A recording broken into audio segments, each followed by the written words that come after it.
So I understand you're a gold medalist in CA. You've also done, you passed out from MIT Solon.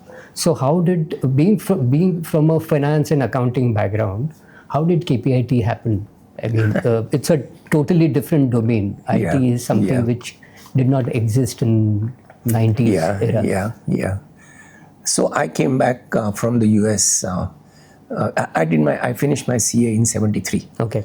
And at that time, the great doyen of industry in Pune, you know Shantanurao Kirloskar. Yes. And so Shantanurao Kirloskar had gone to MIT. Right. And he was the person I respected the most.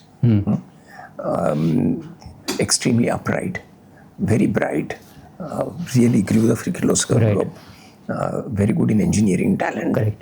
And very socially conscious. And so I really definitely wanted to emulate him. So after I did my CA here, I was keen to do my further education in the US. MIT was a good choice because he went to MIT. Moreover, how much I spent was a serious concern for us because, True. How to do the education in the least amount of cost was very important. And MIT had at that time a 1-year Master of Science in Management. You got an equivalent of MBA, but instead of 2 years, it was continuous 12 months. 12 months, yeah.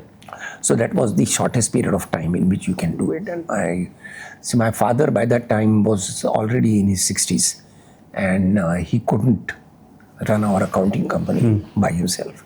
So he told me, Ravi, you can go abroad, but you must come back in 2 years. Okay. And so I did a 1-year course, and I worked in the US for 1 year because we had to borrow money to do my education. And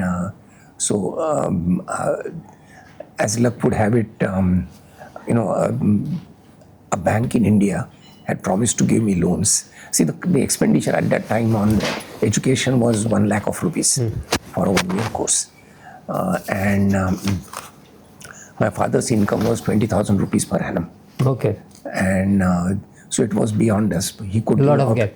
So out of his savings, he could put in about 25,000. And I had to borrow money for the rest. And one of the Indian banks had promised to give me a loan of 45,000 rupees.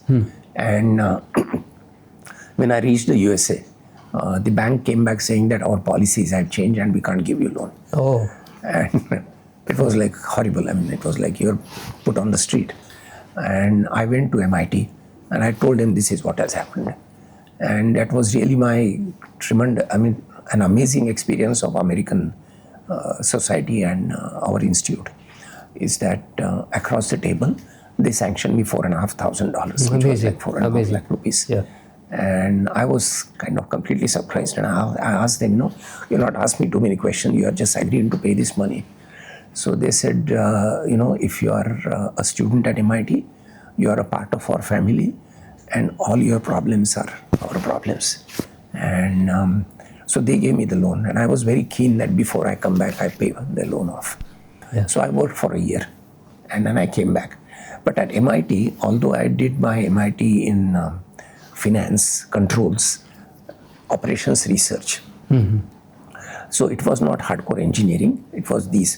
But MIT teaches you to think in a particular way. Correct. So the way of looking at things is very scientific, very analytical. That is a great, I would say that I don't recollect exactly everything that I learned in the various courses, but what I learned were really 2-3 things. First learning is that you can do anything that anybody else can do. See, because at MIT, when you walk around, you see Nobel laureates around, and you see them as human beings. And then the thought in your mind is that if they can achieve these heights, why can't you? Yeah. And so that is one thing that you learn from MIT. Analytical thinking is what you learn from MIT. Working extremely hard. As it is when I did my CA, I used to work and do my CA, and I was a hard worker. But MIT takes it to a very different level. You really learn to stretch yourself. Yeah. Like, there is a library in the US which is 24/7. It's open every hour of the day for every day of the year. And I remember going to the school in the morning at 9 o'clock, finish the school curriculum by 4 o'clock, come back home, have something to eat, go back to the library, work throughout the night, come back in the morning, have a shower, and go back to school. So those are the kind of stretches that it gives you. And so MIT taught me that. Yeah. And then MIT also taught me this love of computers. Oh. And then after I came back, see, at that time, I came back in 76. Okay. At that time, computers were very expensive. Because Ravi is one of the few people who understood the power of focus in some ways.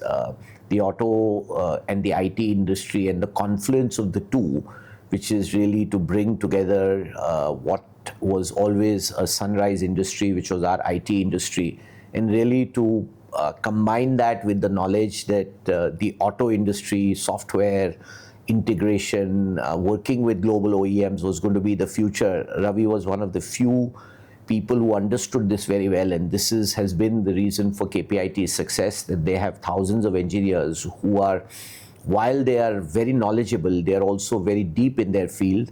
And I think KPIT has emerged as one of the few companies from India which is working with almost all global OEMs.